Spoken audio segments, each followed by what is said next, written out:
प्रिय शिवभक्त, आइए आज 8वां अध्याय की श्रावण महात्म की कथा सुनते हैं।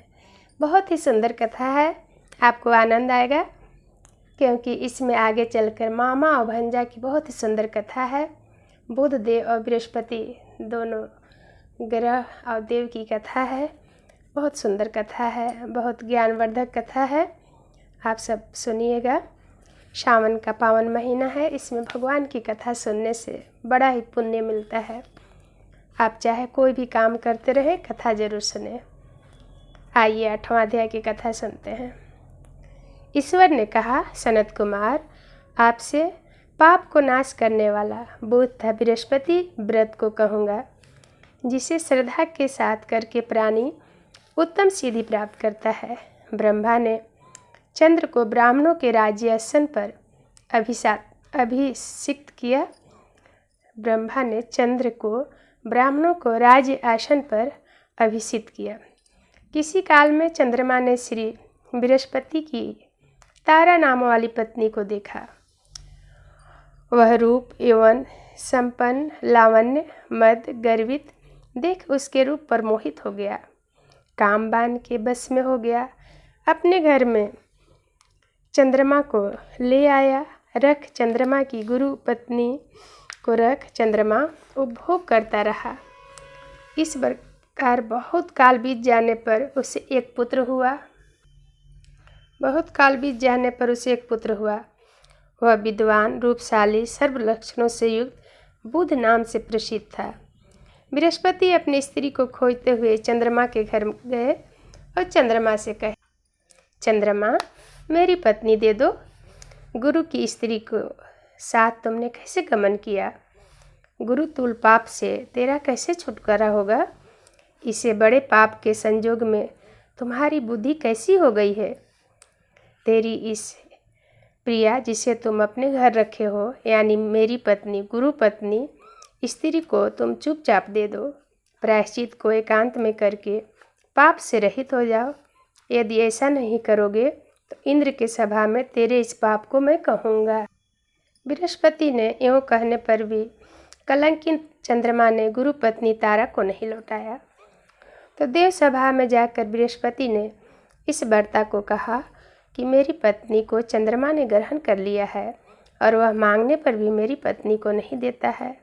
हे इंद्र, आप देवराज हैं, आप मेरी पत्नी को आज्ञा से दिला दे, अन्यथा चंद्रमा का कृत पाप आपको लगेगा। इसमें कोई संशय नहीं है, क्योंकि राजा का पाप शास्त्र के निर्णय के अनुसार राज के पाप को राजा को ही भोगना पड़ता है।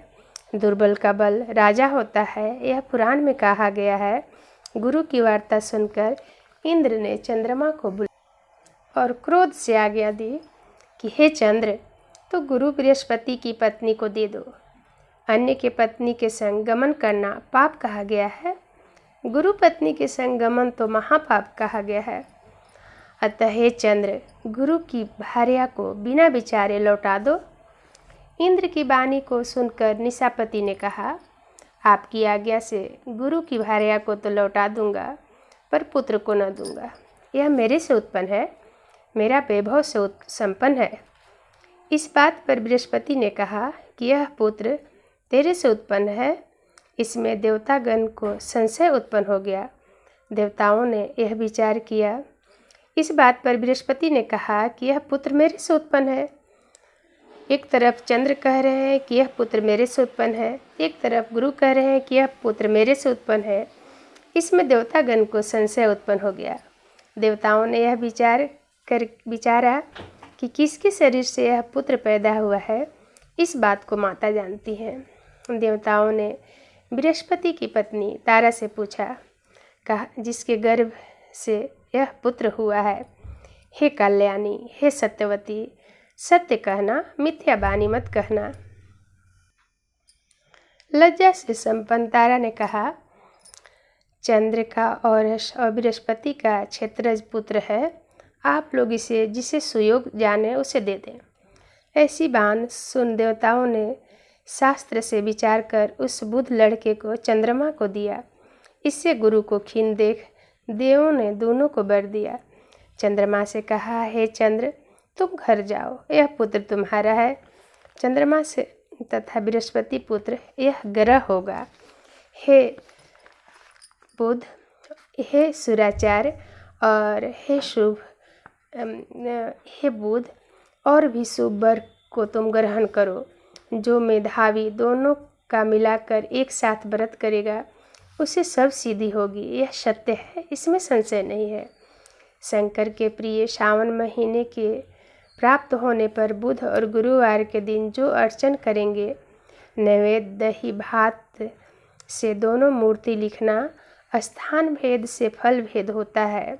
ऐसा माना गया है, जो मूर्ति को झूले पर लिख कर अर्चन करता है वह दीर्घायु होता है, सर्वगुण संपन्न होता है, सर्वगुण संपन्न युक्त पुत्र को भी पाता है।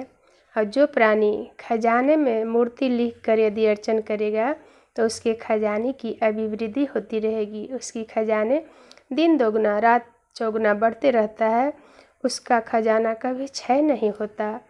पाकशाला में लिखकर अर्चन करने से पाक वृद्धि होता है। देवघर में लिखकर अर्चन करने से देव की दया होती है। शयन गृह में लिखकर अर्चन करने से स्त्री का वियोग कभी नहीं होता। धान्य गृह में लिखकर अर्चन करने से धन की वृद्धि होती रहती है।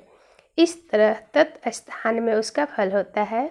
7 साल व्रत करके उद्यापन करें। पहले रोज अधिवासन कर रात में जागरण करे। सोने की प्रतिमा का निर्माण विधि द्वारा अर्चन करे। 16 उपचार द्वारा अर्चन कर होम करे। तिल घी तथा खीर प्रज्वलित कर अग्नि में दे। चिड़चिड़ा था पीपल की समाधि से होम कर पूर्णाहुति करे।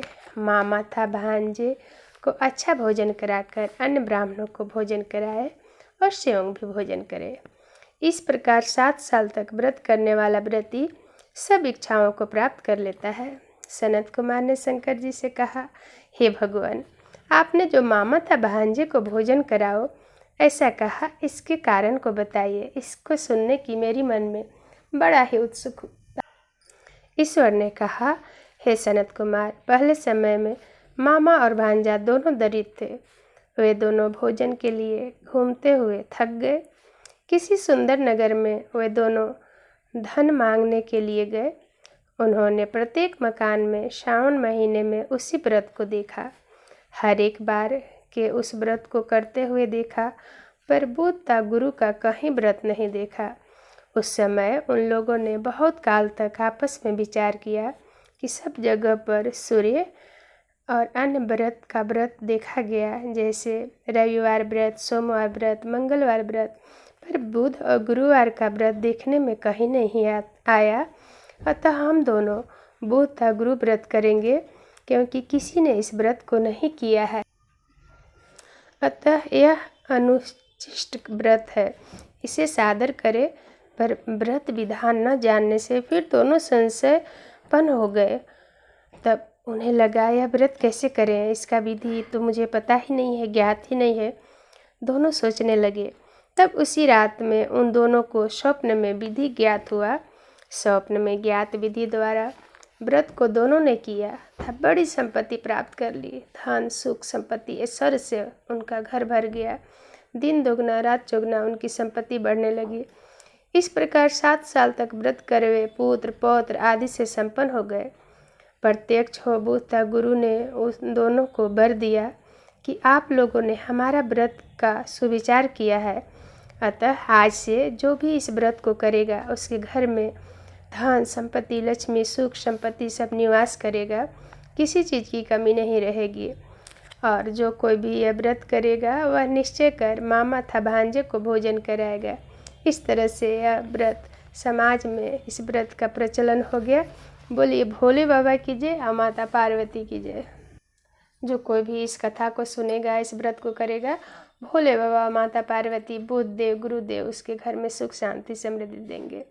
इसलिए सावन के पावन महीने में अगर आप कोई भी व्रत नहीं भी करते हैं तो कथा जरूर सुनें। कथा सुनने से बहुत बड़ा फल मिलता है। आइए भोले बाबा की आरती कर लेते हैं। कर्पूर गौरम करुणावतारम संसार सारम भुजगेन्द्रहारम सदा वसन्तं हृदयारविन्दे भवं भवानी सहितं नमामि भवं भवानी सहितं नमामि। तमेव माता च पिता तमेव बन्धु च शिखा तमेव विद्या द्रविणं तमेव सर्वं मम देव तमेव सर्वं मम देव। जो कोई भी इस कथा को सुन रहे होंगे लाइक कीजिएगा, शेयर कीजिएगा। अगर सब्सक्राइब नहीं किए होंगे तो इस कथा को सब्सक्राइब कर लीजिएगा, क्योंकि आगे चल के बहुत ही सुंदर सुंदर भक्ति कथा हम सुनाएंगे। बोलिए हर हर महादेव, काशी विश्वनाथ गंगे। नमः शिवाय, ओम नमः शिवाय, हर हर भोले नमः शिवाय। नमः शिवाय, ओम नमः शिवाय, हर हर भोले नमः शिवाय। दिगंबराय च दिगंबराय नमः शिवाय, ओम नमः शिवाय। भोले बाबा की जय, माता पार्वती की जय। श्री शिवाय नमस्तुभ्यम, श्री शिवाय नमस्तुभ्यम। सावन के महीना में जरूर कहिए हर हर महादेव, काशी विश्वनाथ गंगे। आगे की कथा जरूर सुनिएगा। कल हम सुनाएंगे 9वां अध्याय की कथा, बहुत ही सुंदर रहेगी। इसी तरह पूरे महीने हम सावन माह के सावन महात्म की कथा सुनाते रहेंगे, इसलिए मेरे चैनल से ज़रूर जुड़े रहिए। हर हर महादेव, काशी विश्वनाथ गंगे।